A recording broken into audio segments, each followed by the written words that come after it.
everyone, Micah here with Electrek, and today I'm coming to you from New York, where I am testing out the latest LiveWire electric motorcycle. This is the LiveWire S2 Del Mar. Come along with us while we take it for a spin. Big thanks to John and Chris from LiveWire for joining me on the ride, letting me take out an unreleased bike, and also making sure we didn't get lost. Together we headed out, me on the Del Mar and the other two on LiveWire 1s, to hit up a range of city, highway, and mixed type riding, giving me a chance to see how the LiveWire S2 Del Mar performs in its native habitat. I'd originally expected the Del Mar to be more like a detuned LiveWire 1, but I found it to be basically just as powerful. They both have 0 to 60 times of around 3 seconds flat, and boy did they fly when you gun it. LiveWire hasn't released the top speed figures for the Del Mar yet, but I can tell you that it's faster than you'll be able to reach on any US highway, legally speaking. I don't even know what it is because I wasn't about to risk losing my license to find out, but even pushing it as close to the sun as I felt like I could get away with, the bike still seemed like it had a lot left in the tank. Speaking of the tank, or rather the battery here, that's another spec that we haven't heard the official figure yet from LiveWire. We know it gets a 110-mile city range rating, but we don't know the actual capacity. I'm guessing somewhere between 9.5 to 10.5 kilowatt hours of capacity based on the range rating and also the published recharge times, which LiveWire says should do a 20 to 80% recharge on level 2 in around 75 minutes. That solves one major misstep of the LiveWire 1, in my opinion, that it didn't have true level 2 charging. So now you can quickly recharge the Del Mar at nearly any public charging station or with the home car charger you already use for your family's electric car in your garage. The downside here is that there's no level 3 charging, which is a shame because that was a huge score for the LiveWire 1.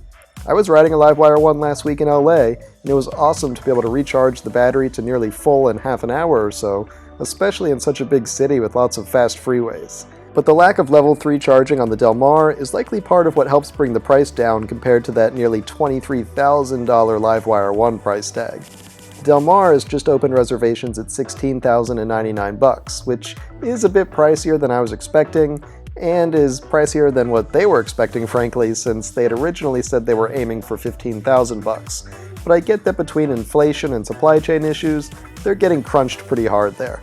That still puts the bike between something like a $12,000 Zero FXE with less power and range, or something bigger like a $23,000 Energica with more power and range. So in terms of dollar per bike, LiveWire is actually kind of reaching parity with the industry now, though it's an expensive industry any which way you slice it. Other cost-saving measures include a total redesign of the powertrain here. That cast aluminum frame on the LiveWire 1 is gone, replaced by a structural battery pack that is part of the Aero platform, along with the new direct output belt-driving motor. So we've got a bike that should cost LiveWire less to build, that they can charge riders less to own, and on a platform that can hopefully be used in the future to build even more affordable models. When it comes to the ride geometry, the Del Mar feels much more comfortable than the LiveWire 1, at least to me. I always get used to the LiveWire 1 each time I ride it, but it's got a long reach that has you leaning out over the tank, so to speak, and I always enjoy sitting a little more upright when I ride.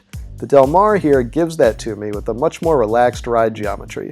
It's not a cruiser by any means, but it's a bit more of a traditional roadster with a laid-back geometry, tall bars, and a shape that lets you tuck in when you really want to fly, but that also allows you to sit up high and mighty when you want that comfort. One thing that struck me was just how often people stop to talk to us about the bikes, both the Del Mar and the LiveWire 1s. In my opinion, they're both just sweet-looking motorcycles, and I must not be the only one who thinks so. Hey, I was noticing y'all bikes. Those are some nice bikes. I like those. Who's it made by? Harley Davidson. Oh, it's made by Harley. Yes, No wonder it looks so nice. Those are nice. Y'all be safe, Yeah, okay? thank you so Thank much. you. Those are nice, though. Have a good one. All right, you too, man. Y'all be safe. LiveWire is the name of the bike? Yeah. How many cc? Electric. Wow. How much I can pick that up for? $22,799. Ooh. How many miles you can get before the charge? 145. 146. What, y'all run a company or something? Yeah. I figured so. Nice. Look it up. Look it up. Yeah. LiveWire.com. This happened multiple times all over the city, and I only had my cameras and microphones running for a few of the encounters, but it just shows another cool advantage of electric motorcycles like these. You can actually talk to people around you, whether strangers or your riding partners, without yelling over an engine. Now I will say that the Del Mar was actually quieter than I expected it to be. With the LiveWire 1, it's in fact kind of loud. It's got that, really cool bevel cut gear that gives the LiveWire 1 a distinctive sound, but is also louder than I think an electric motorcycle really needs to be. On the Del Mar here, now I was riding it in a city, so there was a lot of ambient noise around me, but I couldn't really hear the motor that much.